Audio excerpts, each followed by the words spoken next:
Assalamualaikum warahmatullahi wabarakatuh. Perkenalkan, nama saya Widya Okviatantri dari jurusan Ekonomi Syariah kelas B. Saya ingin menyampaikan sebuah informasi seputar terkait dengan ekonomi syariah.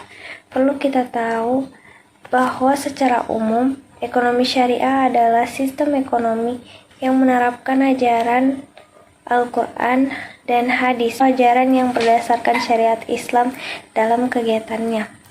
Membahas tentang nilai-nilai buruk yang dilarang dan harus dihindari dalam ekonomi Islam dan nilai-nilai universal yang baik dalam ekonomi Islam. Kita akan memulai pembahasannya. Materi pertama yaitu nilai-nilai buruk yang dilarang dan harus dihindari dalam ekonomi Islam. 1.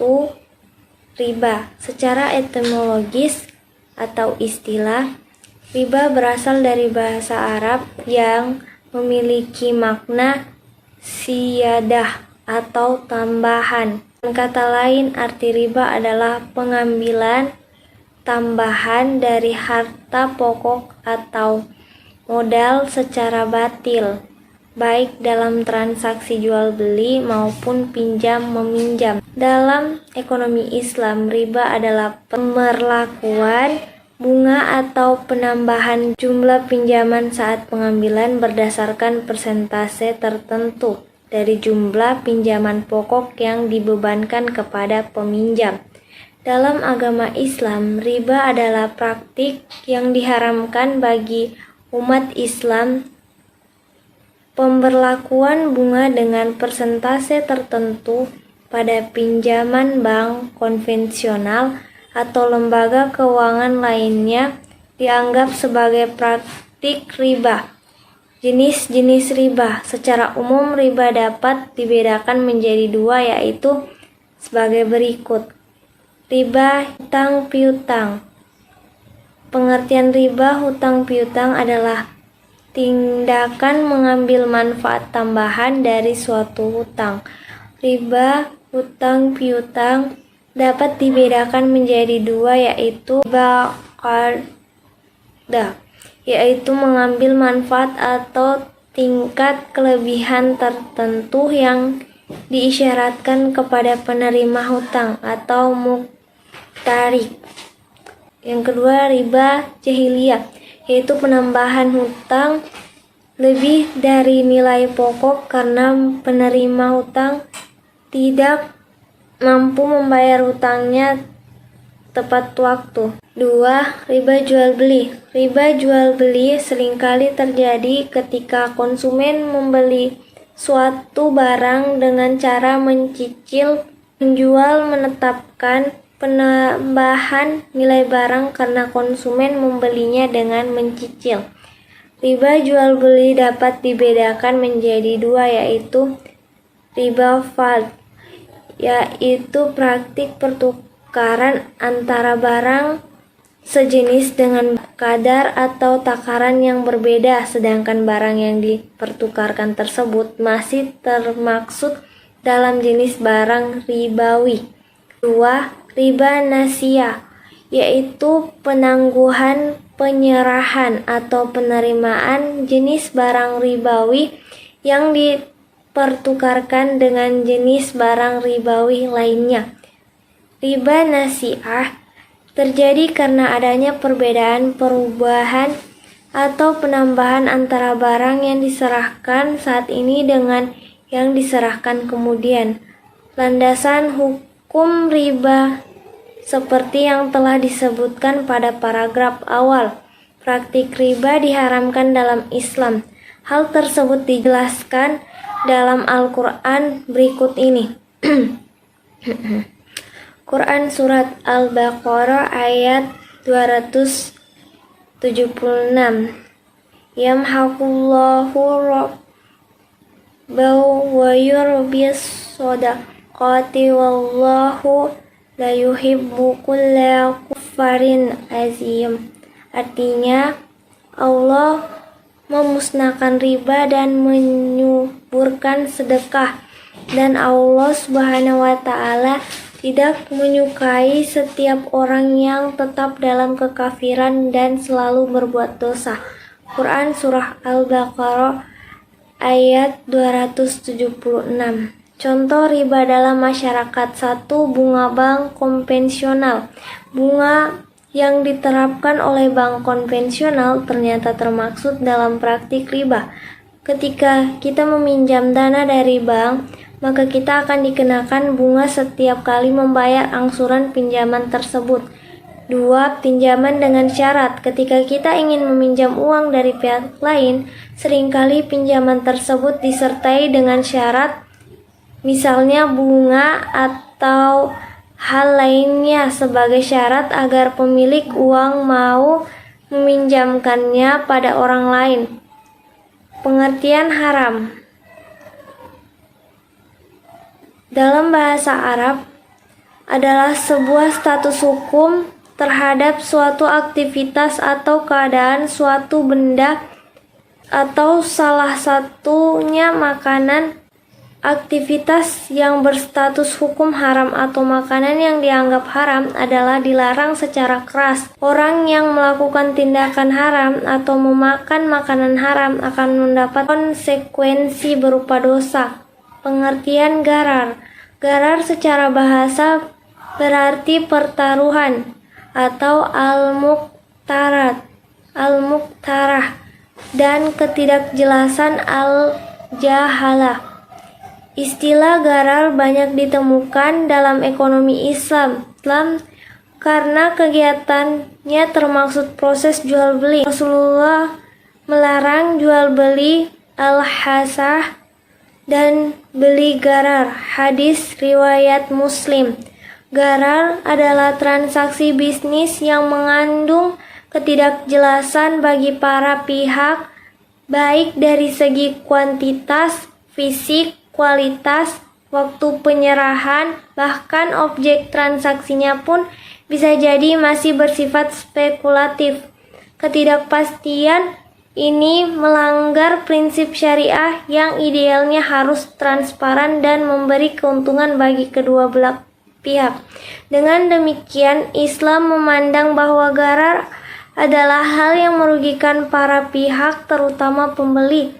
Hal ini karena jika konsumen sudah membayar terlebih dahulu tanpa melihat objek transaksi, jika ternyata barang tersebut tidak sesuai dengan kehendaknya, tentu akan menimbulkan sengketa atau kerugian. Macam-macam gharar dalam Islam. Jual beli benda yang tidak diserah terimakan. Menurut jenis ini, unsur gharar adalah pada keberadaan objek transaksi, meskipun kedua belah pihak mengetahui wujud benda yang akan diserahkan, namun pada saat akad dilakukan, penjual tidak sedang membawa barang tersebut. Selain itu, penjual juga tidak mengetahui kapan ia bisa menyerahkan objek transaksi kepada pembeli. Contoh gharar jenis ini adalah jual beli motor yang tidak sedang dikuasai pemiliknya karena dicuri. 2. Jual beli benda yang belum ada. Contohnya jual beli gharar adalah ketika benda yang dijual belum tersedia.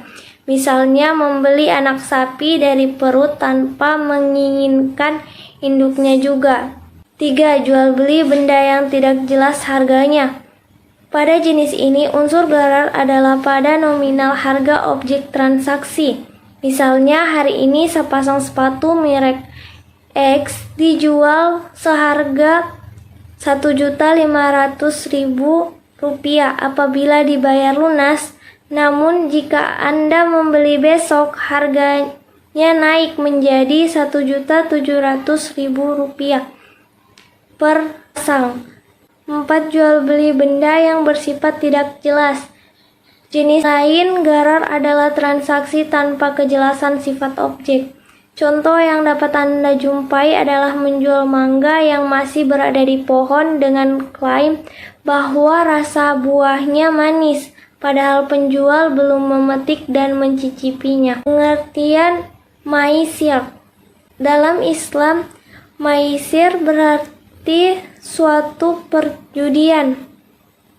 Maisir dilarang oleh hukum Islam atau syariah dengan alasan bahwa perjanjian antara pemain yang didasarkan pada bujukan berbuat kejahatan yang diada-adakan oleh harapan yang sepenuhnya angan-angan dalam pikiran para pemain bahwa mereka akan mendapatkan keberuntungan hanya dengan bertaruh nasib belakang tanpa pertimbangan untuk kemungkinan kerugian. Dasar hukum tentang maisir salah satunya disebutkan dalam Al-Quran bahwa permainan bertaruh nasib termaksud maisir adalah dosa besar dan perbuatan keji setan.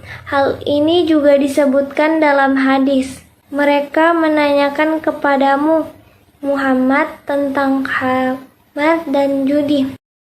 Yas'alunaka anil kamri wal maisir qul fima ismun kabiru wa manafi'u linnas wa ismuhuma akbaru min naf'ihim.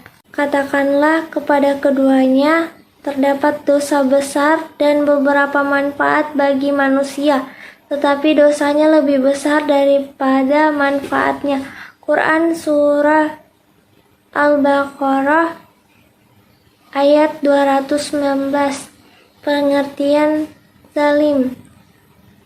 Menurut bahasa Arab, kata zalim dalam ajaran Islam berarti zalim, yang maknanya sebuah perkara atau sesuatu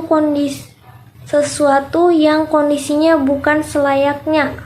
Orang yang melakukan perbuatan zalim dinamakan dengan zalimin.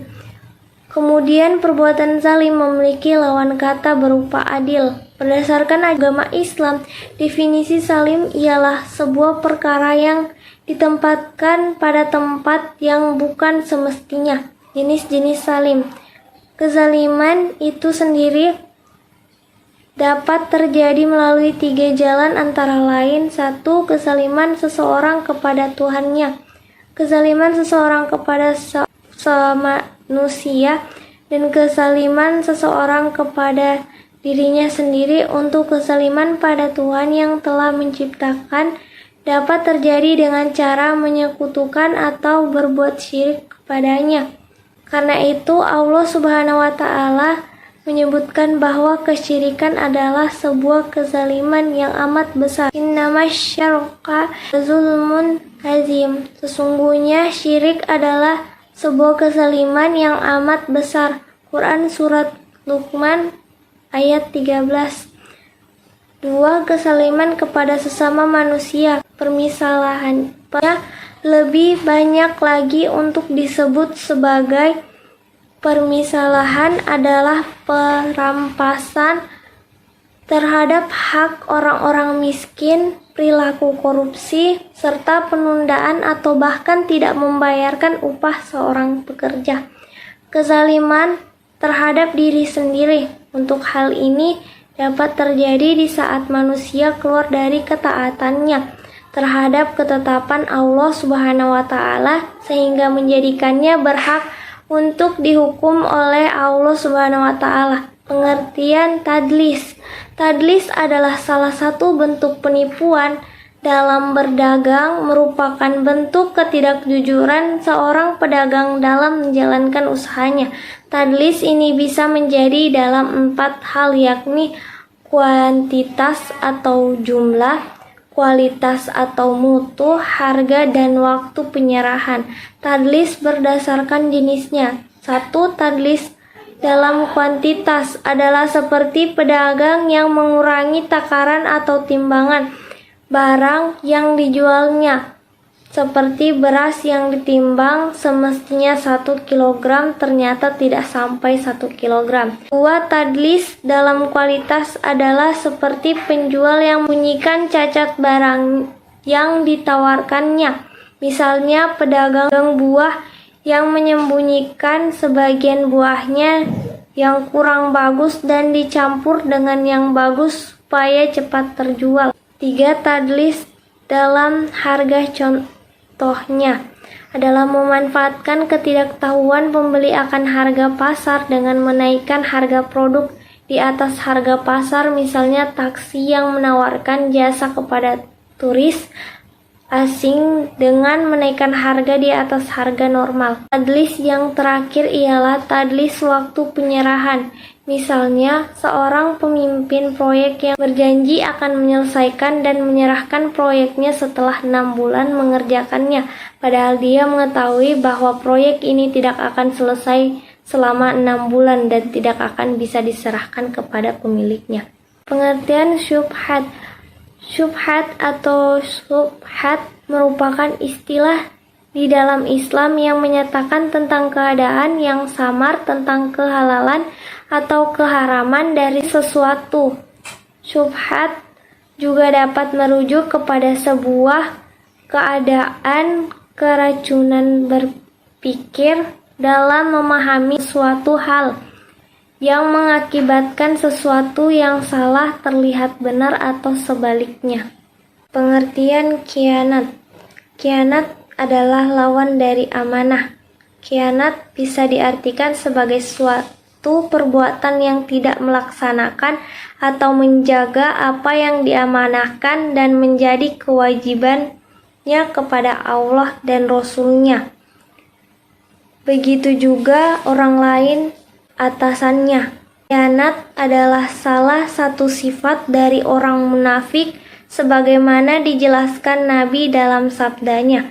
Tanda-tanda orang munafik itu ada 3, apabila berbicara berbohong, dan apabila berjanji mengingkari, dan apabila dipercaya ia berkhianat. Hadis riwayat Muslim. Selanjutnya, nilai-nilai universal yang baik dalam ekonomi Islam. 1. Kebebasan. Dalam sistem ekonomi sosial, tak mengenal kebebasan individu, karena segala sesuatu diatur dan ditentukan oleh negara secara sentralistik. Sedangkan dalam sistem ekonomi liberalisme, kapitalisme, masalah kebebasan orang perseorangan sangat mendapat tempat yang terhormat, bahkan negara tidak pernah ikut campur dalam urusan mereka termaksud dalam bidang ekonominya. 2. Keadilan. Adil dalam Kamus Besar Bahasa Indonesia diartikan dengan sama berat, tidak berat sebelah, atau bisa juga diartikan tidak melebihi atau mengurangi daripada sewajarnya serta berpihak dalam kebenaran. Konsep adil di sini mempunyai 2 konteks, yaitu 1. Menurut konteks individual. Dalam aktivitas perekonomiannya, seorang muslim tidak boleh menyakiti diri sendiri. 2. Dalam konteks sosial, setiap muslim dituntut untuk tidak merugikan orang lain. 3. Masalah. Menurut Islam, masalah adalah mendatangkan segala kemanfaatan untuk menolak segala kemungkinan yang merusak. Masalah menjadi dasar pengembangan ekonomi syariah dalam menghadapi pengembangan dan kemajuan zaman. Dengan mempertimbangkan masalah, regulasi perekonomian bisa berubah dari teks nas menjadi konteks nas yang mengandung masalah. 4. Keseimbangan. Keseimbangan merupakan nilai dasar yang mempengaruhi berbagai aspek tingkah laku ekonomi seorang muslim. Keseimbangan adalah tidak berat sebelah, baik itu usaha kita sebagai individu yang terkait dengan keduniaan dan keakhiratan maupun yang terkait dengan kepentingan diri dan orang lain tentang hak dan kewajiban. 5. Tolong-menolong. Sikap tolong-menolong adalah sikap dalam kebaikan antara sesama manusia. Apabila dengan saudara seiman tolong-menolong yang menjadi prinsip ekonomi Islam, setiap akad yang dilakukan harus bersifat saling menguntungkan pihak yang berakad. 6. Persaudaraan dan kebersamaan. Persaudaraan dalam aktivitas ekonomi dan bisnis adalah amanah, kewajiban agar berpola hidup hemat dan sederhana. 7. Merata. Ekonomi Islam memiliki konsep distribusi pemerataan kekayaan atau pendapatan secara merata bagi masyarakat sehingga tidak ada ketimpangan ekonomi yang mencolok di dalam masyarakat. 8. Halalan tayyibah berasal dari gabungan dua kata dalam bahasa Arab yaitu halal dan tayyib. Halal memiliki makna sesuatu yang tidak dilarang dalam agama. Lawan kata halal adalah haram. Terima kasih atas perhatian Anda. Saya harap apa yang saya sampaikan ini memberi kita wawasan baru terkait nilai-nilai buruk yang dilarang dan harus dihindari dalam ekonomi Islam dan nilai-nilai universal yang baik dalam ekonomi Islam. Dengan ini saya akhiri. Wabillahi taufiq wal hidayah. Wassalamualaikum warahmatullahi wabarakatuh.